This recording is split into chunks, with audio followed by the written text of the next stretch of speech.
Hey everybody, Shane Presley here, Rock Paper Podcast. Thank you for tuning in to another brand new episode of the show.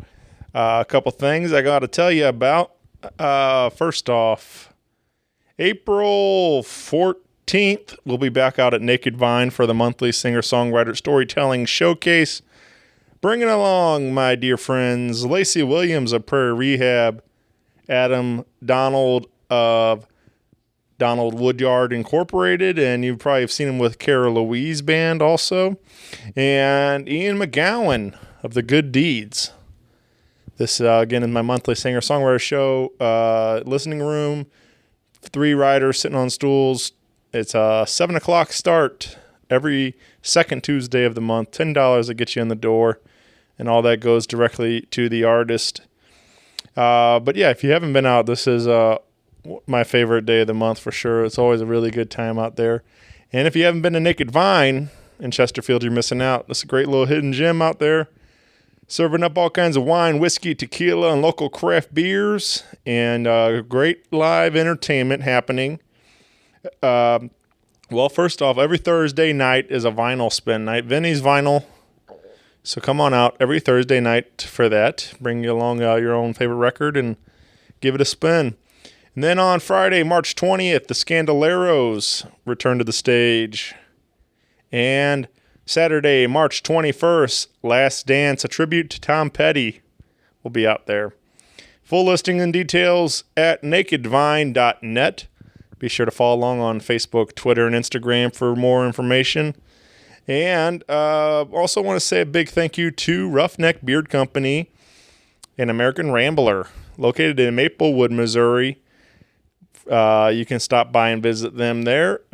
Pick up some of their wonderful beard products, all sorts of beard oils, some beard oils infused with like CBD and coffee and all kinds of random things. You can find whatever you're into. They've probably got something that you're into, so check it all out.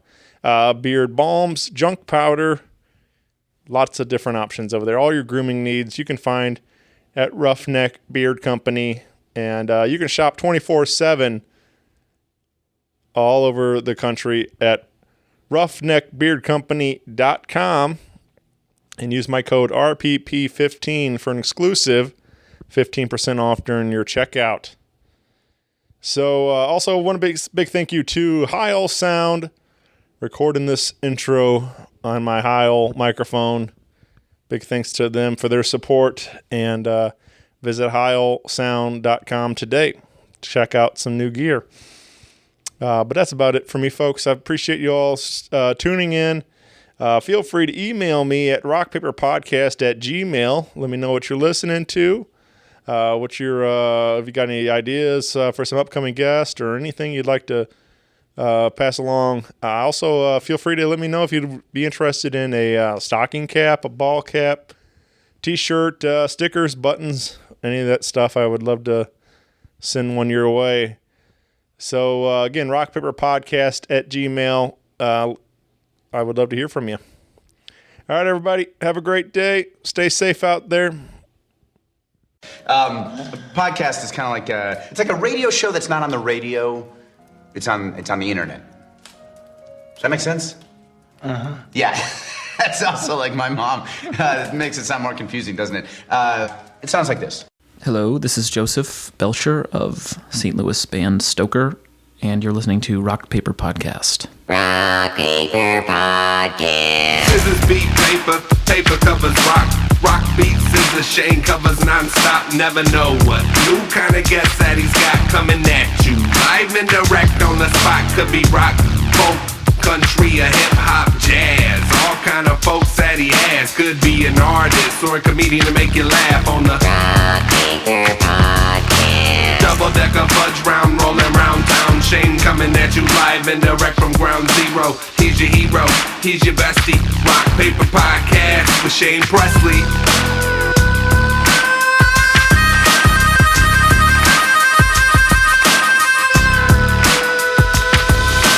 Rock Paper Podcast.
Hey everybody, Shane Presley here, Rock Paper Podcast, coming to you from St. Louis, Missouri. Hanging out today at Gaslight on the Hill with Rick Wagner. Yo. Welcome to the show, my friend. Thanks for having me, dude.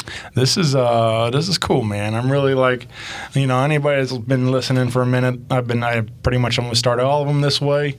But we've been buddies for a minute now, but this is an opportunity for us to sit and just kind of hang out and actually get to talk. And because every time we bump into each other, it's usually at a gig or somebody's playing, and it's just like hard to talk over a band. And yeah, I mean, there's nothing worse than trying to yell, right? And catch up with somebody at somebody else's show. Not only is it rude to whoever's playing, but it's like you're not getting that conversation. Yep. You're just hitting cliff notes and mishearing people. And I saw you here one night working when I did the Beyond FM show. Oh yeah, yeah. But and that was cool. We actually got to talk for a little while that night. That was actually like when I think I finally said like we need to do this thing because we've talked about it, but that was where we actually finally put something on the calendar right after that. So yeah, so that was a little bit more relaxed, but that's and so we got to actually kind of talk that night. But you still were working and. So working quotation marks, yeah. But that's what's like I said. I love doing this show where I get to have these conversations and stuff. So I was looking forward to it. Just to kind of get to know a little bit more about what Rick Wagner's been up to. So I guess take me back, man. Since I don't know a ton about you. Always from the St. Louis area. Yeah. I've been here my whole life. Yeah. Yeah. And what? I guess the big St. Louis question is where you went to high school. And that's what you have to ask. Yeah, you have to ask right. that. Yeah. St. Mary's my first 2 years, and then I switched to Lindbergh, junior and senior year. Do you know a lot of the people that you're playing with today and stuff from school and things? Because it seems like a lot of creative people stuck together from school and or college even and stuff. And I didn't know them at the time. Everybody that I play with, so in high school, I hardly even played at all. I didn't play out. I wasn't in any bands. I just kind of hung out, and it wasn't a. Music really wasn't at the forefront of my mind like it was when I was a kid. Kind of fell off a little bit in high school, and it wasn't until maybe a year and a half, 2 years ago that I started really kind of focusing on it. But no, there's a whole lot of people that I went to high school with, or we went to the same high school. Whether we were a couple of years apart, didn't know it. We just didn't cross paths in high school. Especially at Lindbergh, there's not so many St. Mary's people that I see around. Really, I'll see them around, but they're not, in the music scene. They don't play music, so I'll see them in passing, or they'll, sometimes I'll see them at a show or something like that. But that's about it. Right. Yeah, but like Ryan Torpia, we were in the same graduating class, and we talked the other night at an Old Souls show, and we're both we've known each other for a while, but we were both like, man, I can't believe that our paths didn't cross once in high school, and our class was pretty, everybody knew everybody, so it's just kind of weird that we didn't know each other. Mm-hmm. Dan from Apex Shrines, another one. He was a year below me. Okay. Jack's a little bit older, I think, but it's wild just how full circle things come in St. Louis. Yeah, man. I mean, it's like I've said it a lot too. How it's like the biggest small town kind of thing. It's everybody knows everybody around here. We're all some sort of connection and stuff. So for sure. So it's kind of wild when you start putting the pieces together how much we are all connected. Yeah. I didn't really I'm still friends with a lot of the people, but it's kind of funny how I just had my friend Cassandra on a while back, and she was involved. I remember her being involved in music while we were in school and different stuff. But like, it was just kind of crazy that I had her do the show now, and it's a little while back, and it was just like it's kind of weird to think about. I mean, I graduated 03, and think about how like that many years later we're still both doing this, like involved, our paths cross now and stuff, and Right. So it was kind of cool that we came back together and get to reconnect and talk about music and stuff. So I'm with you on that, man. It's cool. It's a fun experience, and that it all comes back around. For sure. Definitely. So, but yeah, man, shout out to Ryan. He's one of the best. And that guy's He's an animal. Very talented man. Yep. So, he I think he's got a big holiday show coming up. You did? Yeah, March 20th at Old Rock House. Oh, right on. Yeah, so come grab. I'll have to be there. Yeah, grab your tickets for that. So it's actually Caleb, their bass player's last show. So I knew that. yeah, so I knew that. Kind of bittersweet. I mean, Yeah, it's, for sure. But he's one of the best too. So anyway, but so music, you said just recently kind of become into the forefront and stuff. Yeah. When did this kind of gear up? Like where you start really picking up the guitar more and. So I was working at a restaurant because I've worked in restaurants since I was old enough to work, and I was working in this restaurant. And there was this dude Josh, and we became friends. He's like, "Yeah, I play music," and I'm like, "Well, I own a guitar," and so at that point, I knew how to play rock music. Bar chords, pentatonic scales. That's all I had in my tool belt. And so he started we started playing together, and he started showing me, some jazzier things and, odd time signatures a little bit, as much as I could handle without just getting a headache. And so that kind of got me back into it. We played for a little while.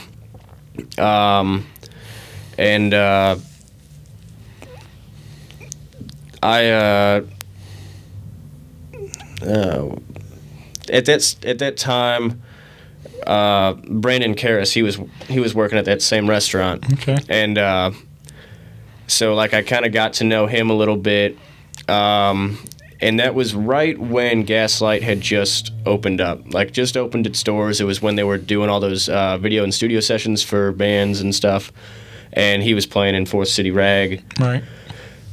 And so that's fast forward, I guess 2 years after that, I was working at another restaurant, and just kind of burnt out. And I was up late one night, just kind of Googling whatever, because at that point I was playing a little bit more, just playing guitar to myself basically. And buddies here and there, but nothing serious. And I wanted to do a little bit more with it. And then this place popped into my brain. Googled Gaslight, and Mark Cange was offering classes in Pro Tools, and I had experience working in a couple other systems, Ableton and FL Studio. Reason, stuff like that, but never in Pro Tools. So I'm like, well, that might be cool just to do once or whatever. Did it once. Mark was a super cool dude, so I'm like, okay, I'll keep doing this. That led to about 3-4 months later, led to an internship here, and 4 or 5 months after that, I started making at least a couple bucks, picking up, sessions here and there. Right. And that's kind of how it started. Just working here, getting to meet, a whole lot of people. In the past 2 years, I've met hundreds and hundreds of people. Yeah, man. And getting to play and know and write with just some of the best players in town has been awesome. So it's just been kind of a snowball that keeps on going faster. Yeah. Yeah. So that's kind of how that all started. That's kind of wild. I mean, like I had no idea, but like it's kind of strange that, I just would have imagined that music maybe more involved earlier instead of like getting behind the board as a producer more led into you picking up the guitar more too. Like yeah, it's a kind of a weird thing, and I love both aspects of it. You know, as a kid, you know, all I wanted to do was play guitar. And so, like, I started playing when I was 6 or 7 or whatever. But once I started the engineering and production side, it kind of allowed me to take kind of a microscope to different styles and different habits of players and stuff like that. So you can kind of deconstruct and build off of that. And vice versa, being a musician makes it easier to convey what you think should be done as a producer or as an engineer. You know how something should sound, you know how a song should go, you know, because there's always sessions where, you know, you kind of hit a wall and you don't know where the song's going to go, so you have to pull from your experience, your talents, your influences to kind of, you know, guide the song in a different way, if that makes some sense. Yeah, I get it, man.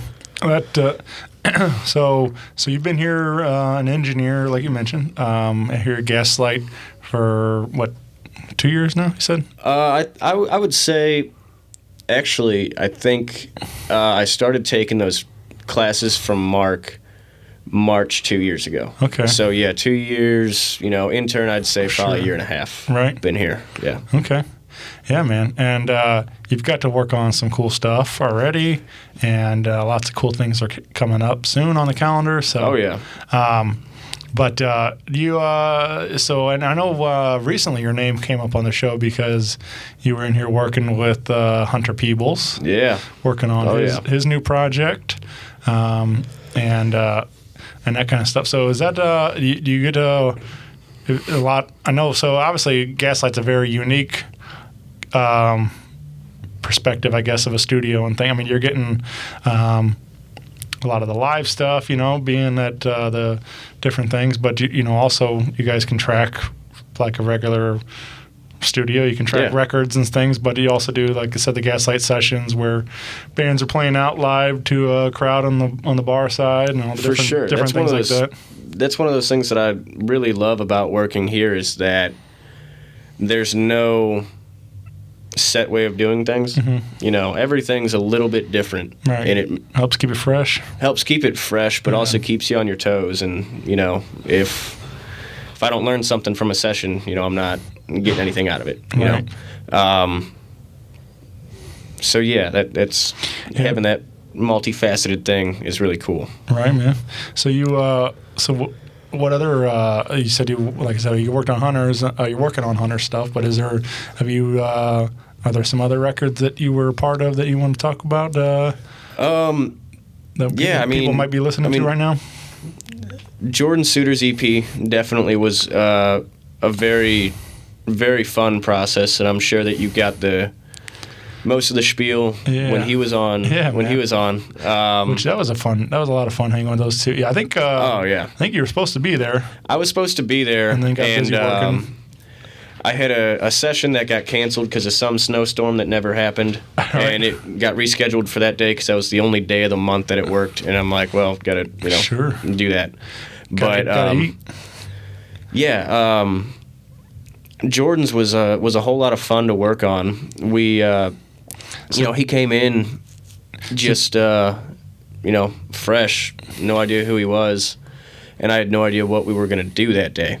So you did both board and playing, or playing came later? I mean, that first. Did you record on the record too then? Or? Oh yeah. It's about half and half me and Dave Anderson. Right. Yeah. I've got guitar tracks on 2 of the songs. He's got guitar tracks on 2 of the songs. Nice. Yeah. And then now you play in the live band though too. And, Yeah, and that's just been fun from day one. right. It really has. You know, we play game 6, you know, every 5-6 weeks or so, and that's just always a good time. Yeah. Always a good crowd. Always good pay, which is super awesome as a musician. That's a good money gig. Sure. They got a good thing going down there. Yeah, man. Yeah, big shout out to Game 6. Yeah. If you haven't visited and you need your honky tonk fix, they're the spot to come on down. Get And your after last call, you go right across the street to the Oyster Bar. You hang out with the people from Game 6. There and you go. See your buddy Shane over there. Exactly. Exactly. So it was that's more, you know, real kind of country music, and obviously that Jordan's playing in that band. And is that something you mentioned early on? It was a lot more rock music you were playing and stuff. And Yeah. so was country always there too, or? Country's always been there Yeah. for me. The first record that I ever heard and was like, holy shit, this is music, is Garth Brooks' Rope in the Wind. Okay. I think I was 7 or 8 years old when I dug that out of my parents' like CD collection and just like put it in. Not long after, I begged my mom to take me to the guitar store because I knew that they had to Guitar Center because I knew that they had a book with all of Garth's like greatest hits, the tabs and like sheet music, and I didn't know how to read any of it, but I was hooked from day one. I actually still have that CD in my truck. It's, you know, I have like 4 CDs in that truck. There's George Strait, Merle Haggard, that CD, and Willie Nelson's jazz album. But those 4 are just always in there. I was hoping and they just wrote. I was hoping it was going to be something just like very obscure, like, you know. There's definitely some obscure stuff, but like nothing, just like, you know, nothing that lives in the truck. those are like, you know, very iconic classic country things, and then obviously, you know, I just was hoping like 2 Live Crew or something, you know, something the other end of it. I mean, I do have. I do believe I have Green Day's Insomniac record in there. There you go. Green Day was my favorite band ever from like age 10 to probably 15. Yeah. They were my first concert was the 21st Century Breakdown tour. Nice, man. Yeah, my mom and her friend and my mom's friend nephew, they took me to that show, and that was just the best. Like the best thing ever. Yeah. Yeah. That for me, Green Day's Nimrod. That was what I grew up on. That was that was me in middle school. I got I mean, obviously, like, so 97 was like, or something like that, I guess, was when I was leaving. 98, I don't know, whatever. Right around that era. That was when I was in middle school, and I remember like. Good Riddance was like our 8th grade graduation song kind of thing. I think it was ours too. Yeah, I think I think everybody, like, for like years and stuff, like it was like that was, but like it was like new at that time and stuff. Yeah, so imagine the royalties on that song. Oh yeah, Jesus. For sure. But obviously, like Hitching a Ride and King for a Day, and I mean, so many great songs on that record though. And yeah, I'm not too hip to their new records like Kerplunk and not is it Kerplunk? Whatever. They put out like the 3 records in a row. I don't think I've listened to a single song off of them. Yeah. But after 21st, like up until 21st Century Breakdown, I love it all. Right. Man. Yeah, for sure. But yeah, so that was always there. Right. The country thing was always there. Like I grew up, you know, my dad always played Southern rock and country music. You know, if we were out at our... Just as a fan, or did he play too? Oh, just as a fan. Yeah. You know, the first guitar I ever learned on was his guitar, but it sat in the attic for quite some time. So, yeah, and just like out at the farm, my grandpa would always play the old classics, you know. And so that, it's always kind of been there. And then, you know, that's just kind of what I fell into playing mostly these days. Yeah, man. Well, you so that's, like I said, with Jordan, you're playing kind of more of the modern country and some of the older stuff, but you also people may have seen you around town. You do you do this little pickin grass jam every week. Yeah. Right? Yeah. So, a while back, I was just kind of playing. I've always been a fan of bluegrass and was just kind of playing, posted on Facebook. I'm like, hey, does anybody want to, just sit down and jam some bluegrass? And Matt Maher, like, almost immediately was like, hell yeah, count me in. Yeah. And so we started playing together for a while. Reached out to James over at Livery, and kind of put together a little bluegrass jam down there. Since then, him and I have formed a band with Britton Wood and Becca Perry, the Screechin Halts.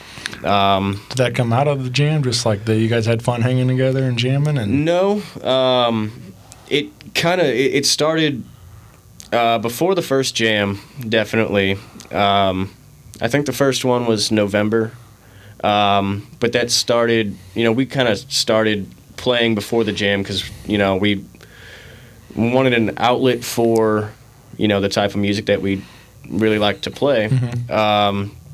Not a whole lot of people doing what we're doing in town, and so it was me, Matt, and Britton for a while, because Matt and Britton obviously play in the fighting side together. They've done some other projects together, and then Becca moved here from Nashville like mid-December or something like that. But her and Matt go way back from college. And, we just kind of started writing, and not writing, but playing, writing a little bit, but mostly playing, learning the old standards, making sure the jam's good, booking gigs, and just kind of trying to do the damn thing. Yeah, the Screechin Halts are coming on hot, man. Like, I noticed you guys... We're trying. Yeah. Really trying to book whenever, wherever, as long as there's a little bit of cash in it for us. For sure. But I noticed the name started popping up. I mean, you guys booked a run of gigs for last couple weekends and stuff. So you guys are keeping busy with it. So for sure, we've been averaging a gig a week for the past month or two, which is pretty awesome. Yeah. That includes the jams and whatnot, but the jams are starting to turn into something really cool too. A lot of really great people and players are showing up, and it just ends up just being a party. Yeah, that's all it is. It's just us. We set up a mic, everybody crowds around the mic, and I think it was 3 or 4 weeks ago, we had damn near 15 to 20 people playing at the same time. Just everybody decided to show up that night, and it was a whole lot of fun. Nice. Yeah. Yeah, man.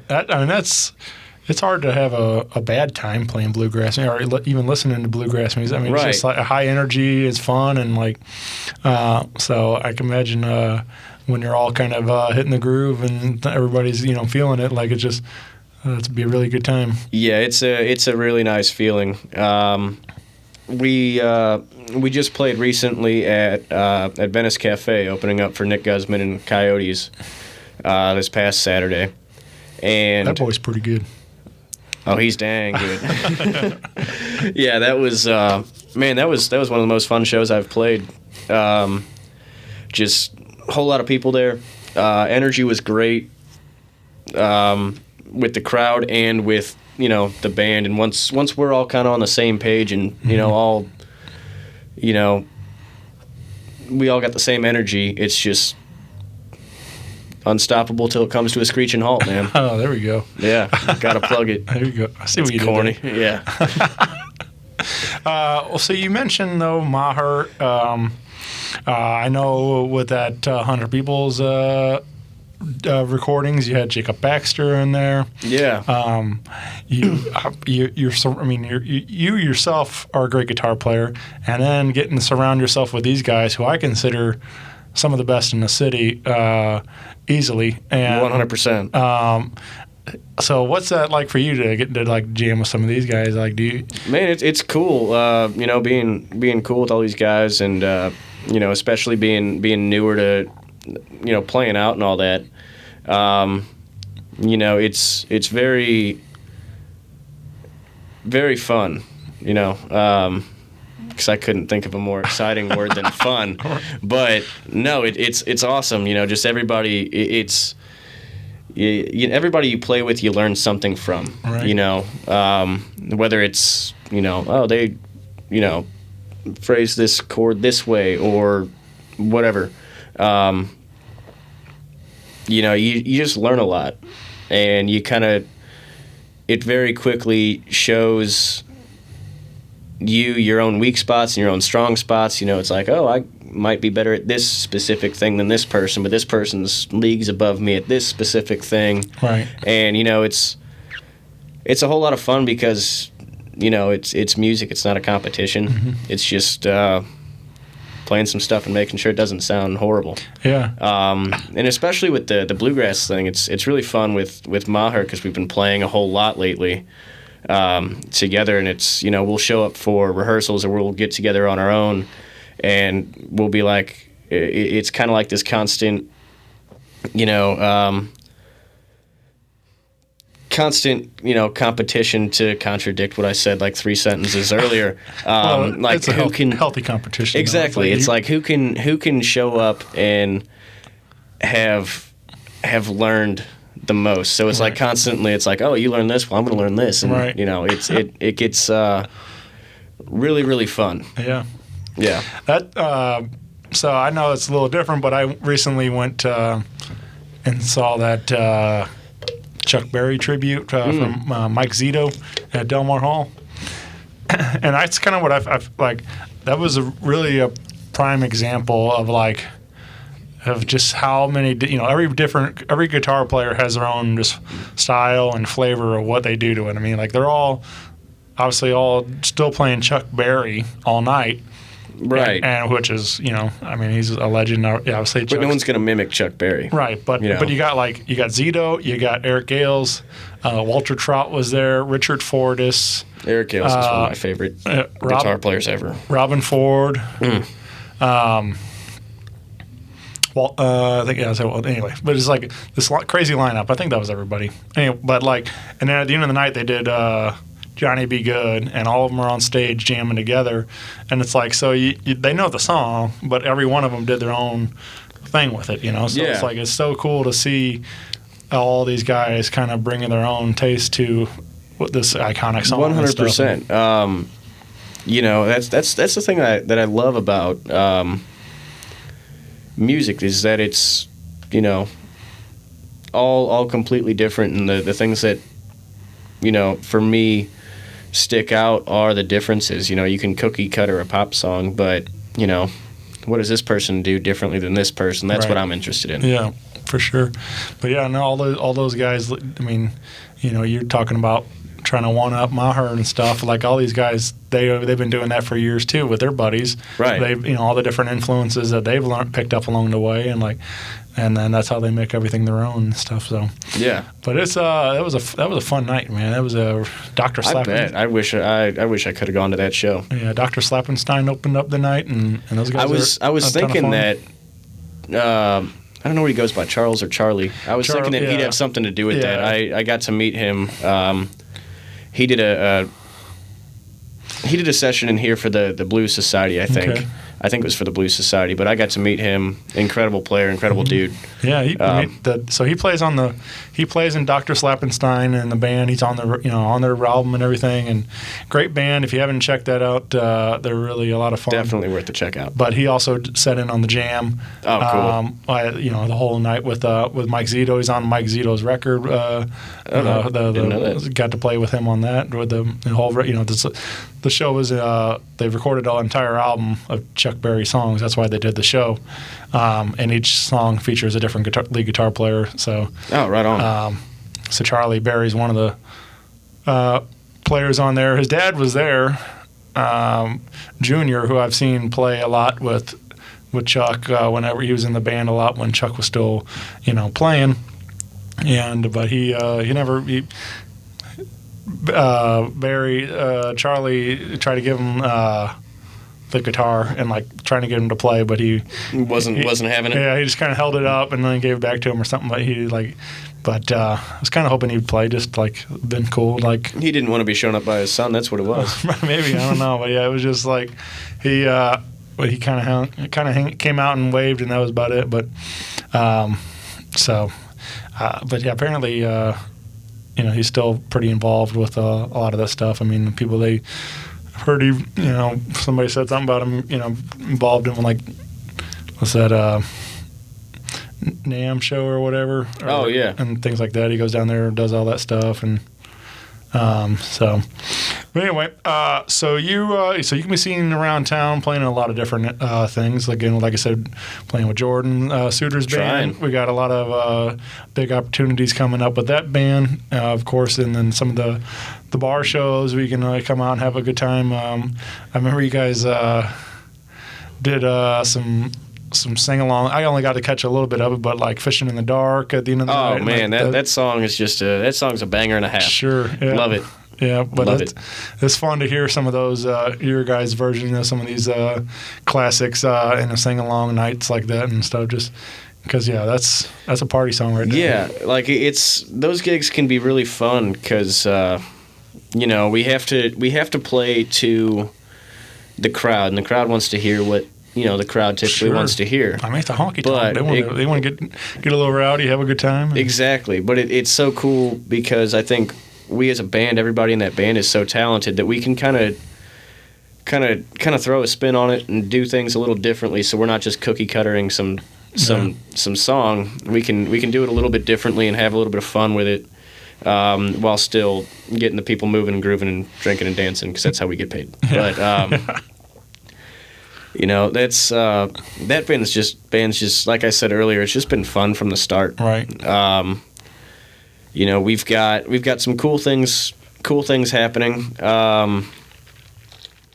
coming up. I know April 4th we're doing a duo show with the Jonathan Brady Band. Oh, nice. Yeah. Down at Old Rock House on the 4th. So I mean that'll be a great time because that'll let us showcase some more of the originals. Mm-hmm. We pull out some originals for the Game 6 stuff, but most of the time, we kind of hold off a little bit. Right. So we'll be able to focus, more on that. Yeah. And the original stuff has been coming along pretty well. We did our Gaslight session here, and after that we tracked another 9 or 10 demos. So this Sunday we're hitting the studio all day and, kind of chipping away at that. So, all right. Hopefully we've got a couple runs coming up this summer, some weekend runs, Casey, Colorado and stuff like that. So hopefully we'll have some new singles out by then. Nice. Yeah. Keep an eye out. Well, you mentioned being employed here at Gaslight, and there's a big one coming up on March 25th that we want to talk about. And this is what I think is like super cool about your job, along with some of the others, perks. But you got a guy by the name of Rick Nielsen coming to town. The Nielsen Trust is going to be here in studio. They're doing a Gaslight live session here, and you can I guess you said there's meet and greet options. Yeah, so they'll be here, and we've got like a VIP meet and greet kind of thing set up. $50, come in. It's a private event. They'll be performing in the studio. Afterwards there's going to be a meet and greet. All that kind of fun stuff. And then they'll be heading over to the Ready Room to play that night. So I'm really looking forward to that. Cheap Trick was one of my mom's favorites from when she was in college and whatnot. So that'll be really cool just to meet him. Not only does he have a really sweet name, but he was just wild. Back in the day, I actually have a little Cheap Trick pick that my mom got at a show and gave it to me when I was like 10. Okay. So, that'll be neat, kind of coming full circle. Yeah, and like you said, that is one of the cool things about this job is getting to meet and work with and work for some names like that. That's just wild. Yeah, man. I mean, doesn't hurt. So, Definitely doesn't hurt. All right. Yeah. Well, unless I suck and they're like, Right. this guy is horrible. Yeah. Nobody ever give him a job ever. But no, it's going to be a good time. I'm really looking forward to that. I want to mention also, speaking of Rick, they're doing a Canadian tour coming up. This will be with Cheap Trick and ZZ Top.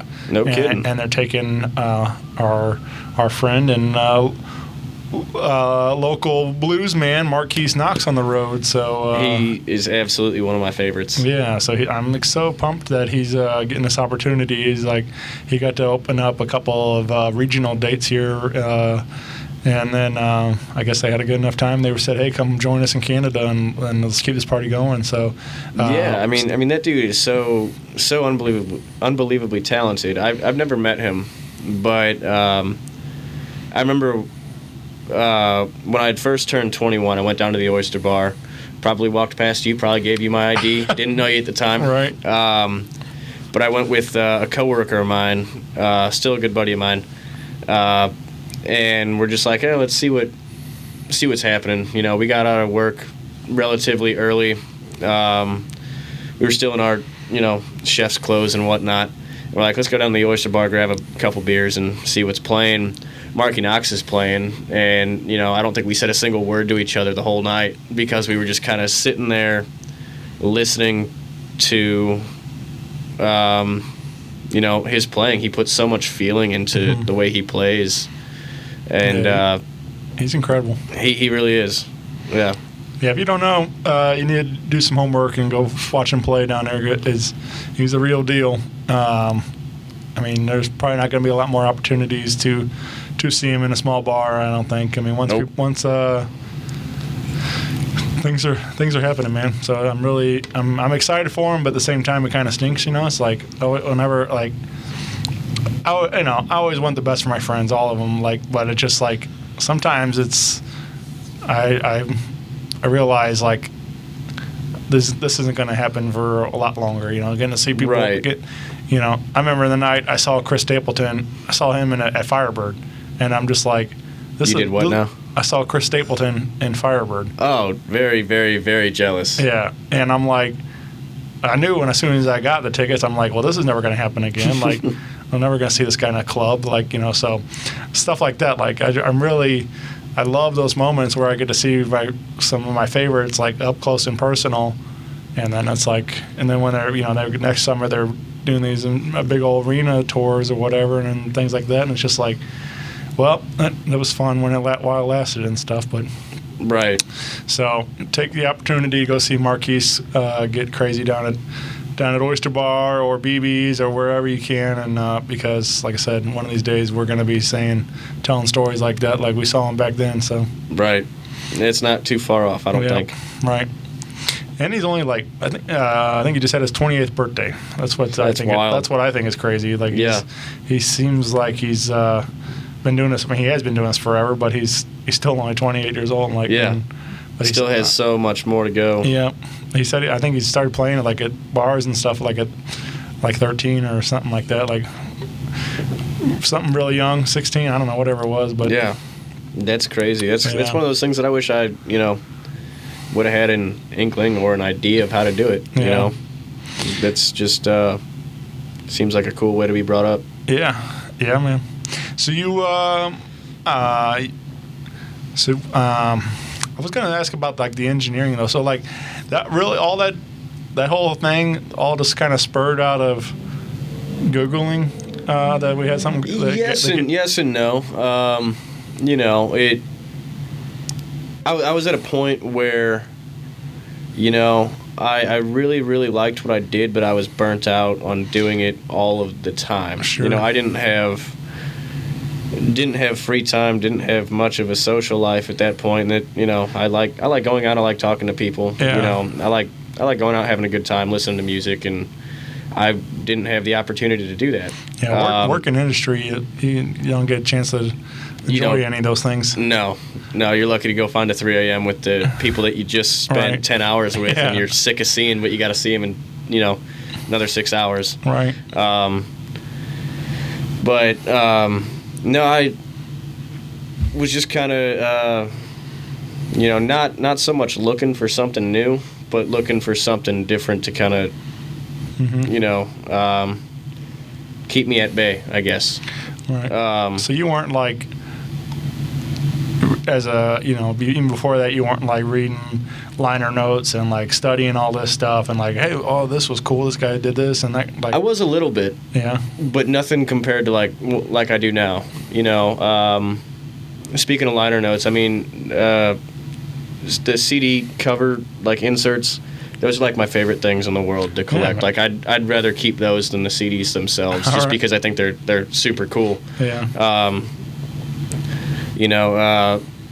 Like there's just as much thought goes into the insert that goes into the album. It's really cool.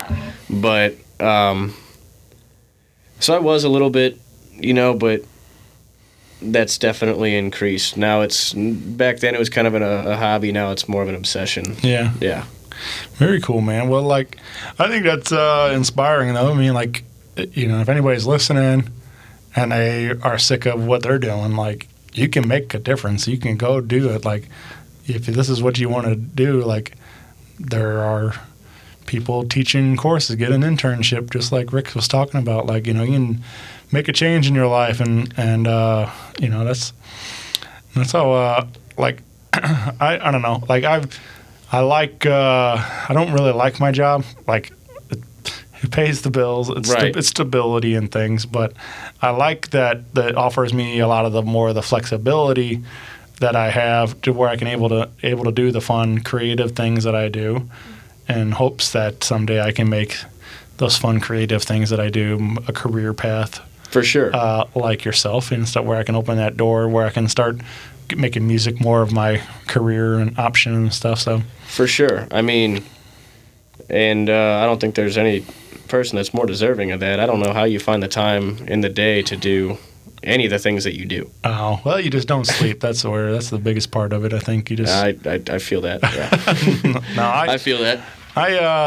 It's a juggling act, man. You love it, you make it work, and it's like I think people. I don't know. I do a lot, but like I think people probably think I do a lot more than I do. Like, but I mean, I still make time for. Make sure I'm at home with my wife and stuff, and have date nights with her and stuff like that, and like, so you just make sure to juggle it all. Like that's all it is, but when you're your own boss with the the podcast and everything else, like I can make my own hours as I so figure out a way to make it all work. Still trying to do the same. I mean, you got 2 bands, the job, you got all kinds of other things going on too. So I think we're all hustling, doing our whatever it is and stuff. We're all on the same boat, trying to figure out how to make all this stuff work. And for sure, I mean, we all do it because we love doing it. Yeah, man, it's fun. Yeah. Yeah. Yeah. If it wasn't fun, definitely wouldn't be doing it. Right. But I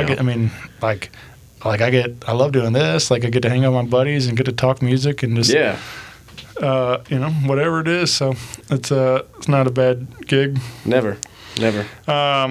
But so you can find all that information. We got the Screechin Halts now have Facebook and Instagram. Yeah, we got the Facebook and the Instagram. We got Jordan Suter on your Facebook and Instagram. Yeah. So follow those pages and for more dates and information coming soon for you.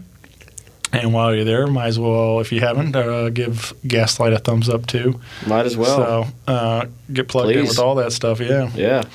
But I did want to ask a couple of questions while I have you here. Okay, are these like the juicy off the rails questions? Yeah. Okay. Yeah, getting down. I'll mute the mics now. You mentioned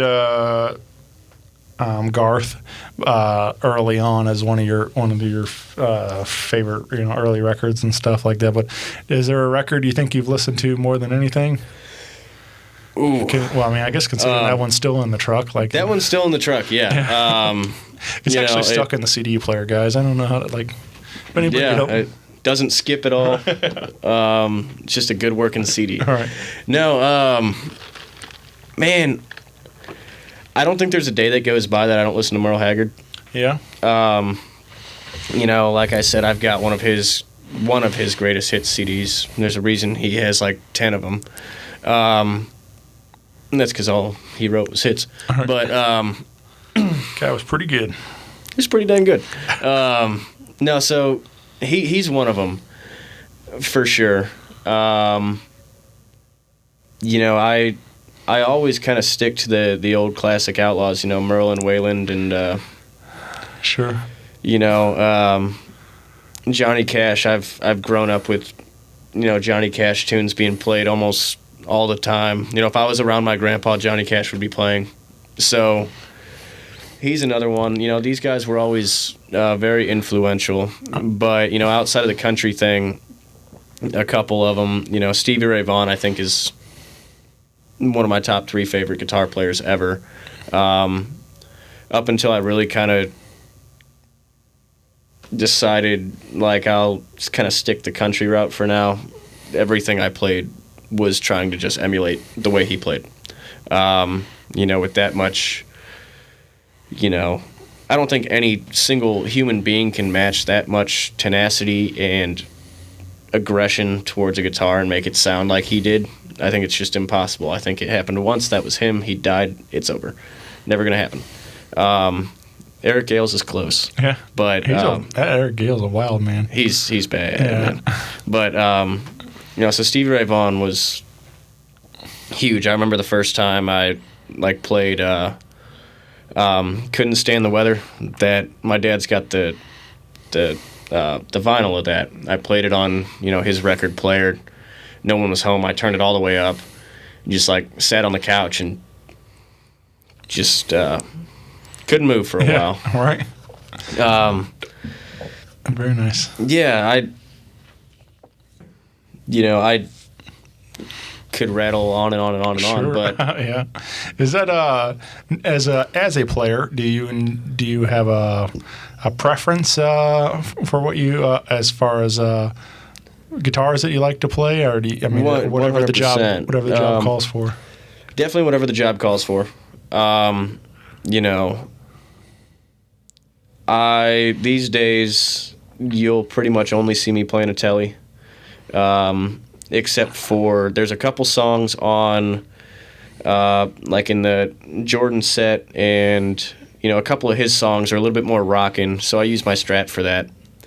But you know, I also keep that tune to half step down and get a little bit more of that, you know, a little bit more growl out of it. It's just a little bit, you know, a little beefier, a little bit more rock and roll. And so I'll use that sparingly, but ever since I bought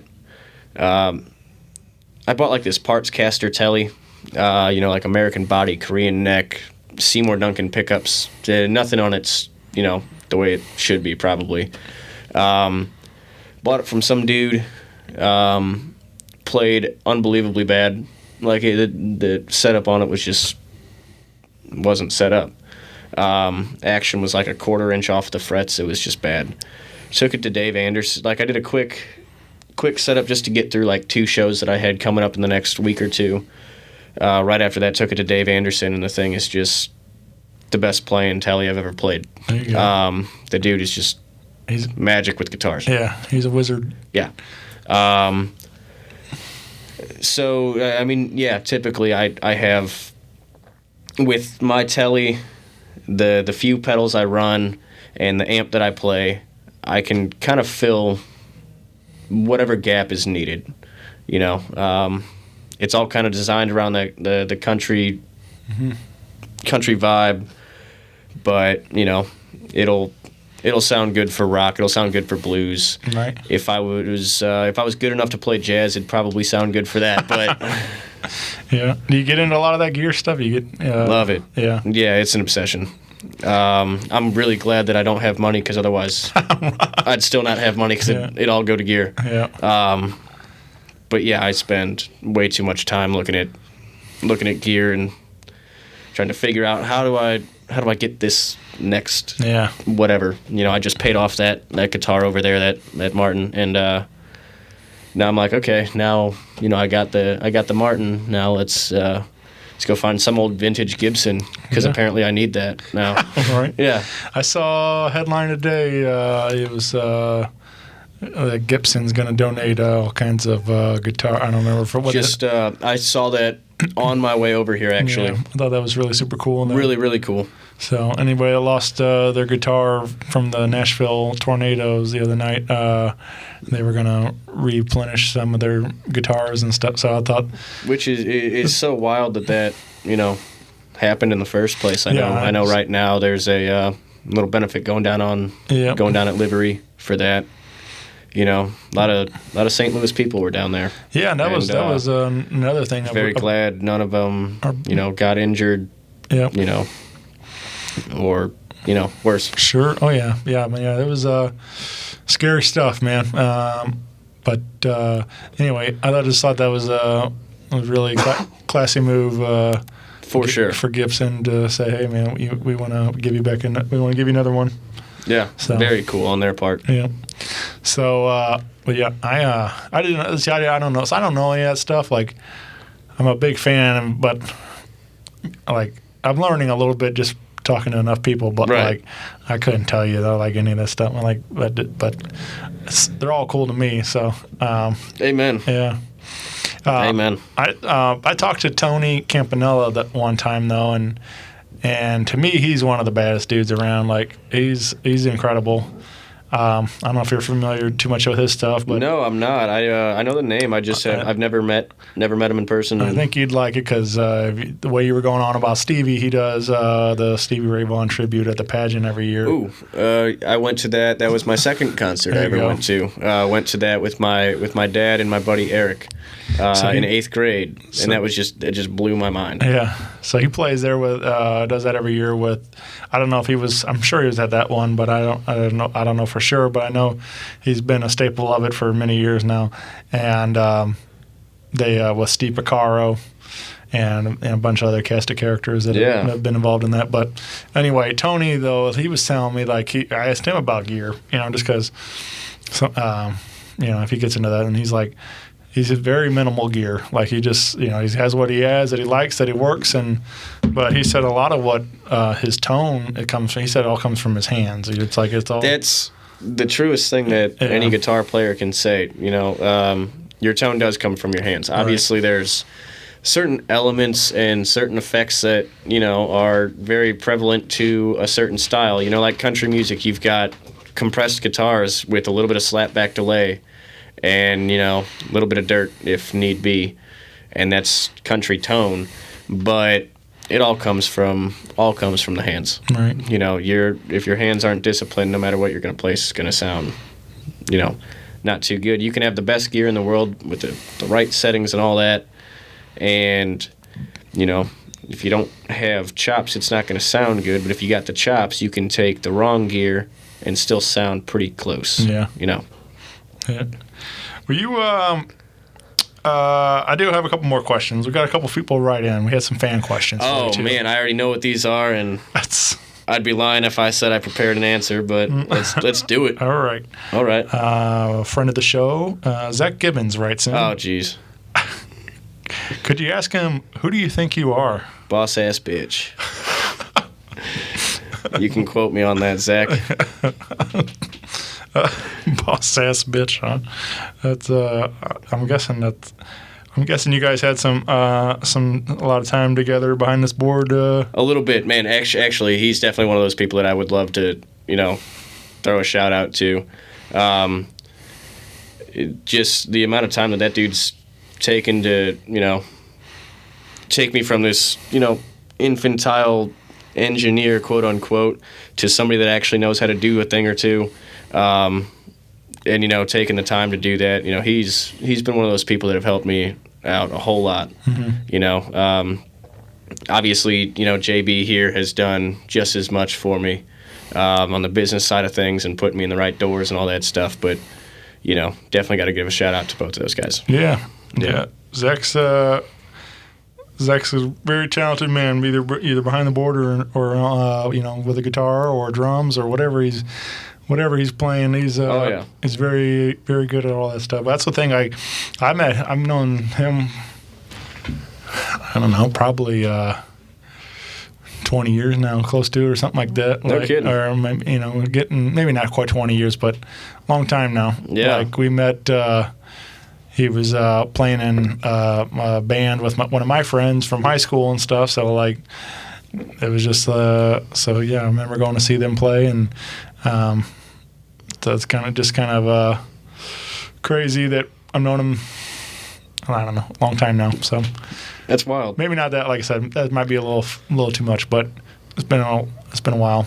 It's just before he was involved in all this other stuff. But it's just like, so it's cool to see that at the time, like I kind of knew who he was just because he was playing in the band. But like, it's now nice that we're buddies and stuff. Like how music brought us back together and stuff. So like we talked about earlier and stuff. So Yeah. But yeah.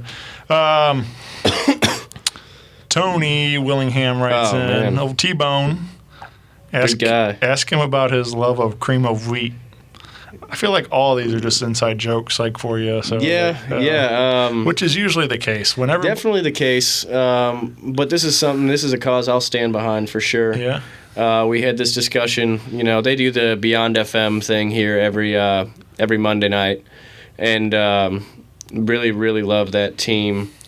Really cool thing that they're doing for the city. Yeah. It's always a good time when they're here. It's just like a very laid back, chill, hangout atmosphere. Yep. But so myself and Jeff Nichols got into this conversation of cream of wheat versus oatmeal, and oatmeal is peasant reindeer food, and Tony comes in, and I don't even remember Tony's answer. It was probably oatmeal because he's still going on about this. Yeah.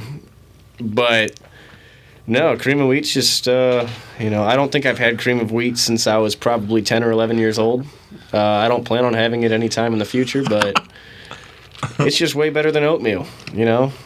Feels good if you get nice and warm cream of wheat. Just put your hands in it or something like that. You can put it on your skin. It's exfoliating. Somebody's gonna isolate this audio and do something with it, I bet.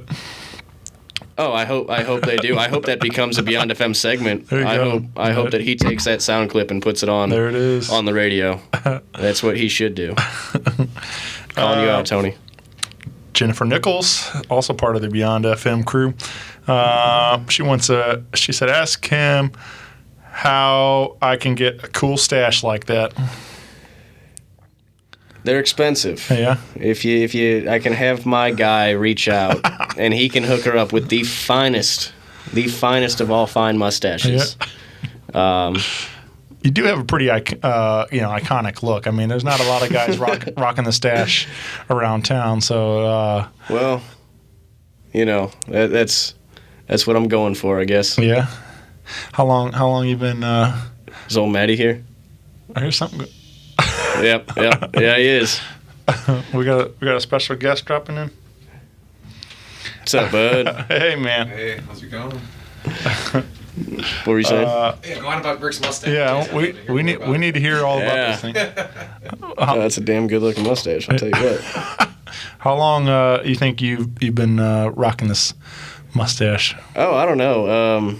I had a really, really shitty looking goatee for a while, so I mean it was kind of there already.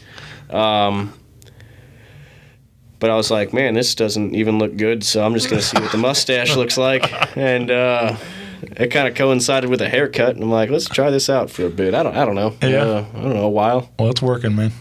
Yeah. Thanks. I've heard it's probably the best thing I've ever done with my life. Yeah. Yeah. I'm jealous because I can't grow one at all. Like, you see, I can't do anything that like anything else. Yeah, Matt just walks in with this big full beard and everything, and like, I can't do any perfectly of that. timed. So. Horrible person. But yeah, man. Well, I feel like we should talk to our special guest a little bit. Oh, jeez. Or something, or maybe grab a guitar and let them do some talking or whatever it is, but we don't have a microphone for him, so I feel like we need to. That was by design. Yeah, right. I feel obligated. Matt actually walks around with his own headset. Yeah, he's got a Britney Spears headset. There you go. It's pretty rad. He plays it live, and it's really, really cool. He really makes it work. Yeah. Yeah. I was kind of surprised you went with the Britney Spears and not the Garth Brooks on the reference on there, because Yeah. because Garth is pretty. That's pretty iconic for him. Like the Definitely is, but definitely a bigger fan of Britney Spears. right. I heard that, man. Oh yeah. Yeah. Well, I think. What do you want to do? You want to do some jamming, or what's the plan? Wrap up the convo. You want We'll pause jam for some tunes. Pause for the cause here. Yeah. Let's do it. All right. Cool.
Rock Paper Podcast. Rock Paper Podcast. Rock Paper Podcast. Rock Paper Podcast. Well, yeah, that was it.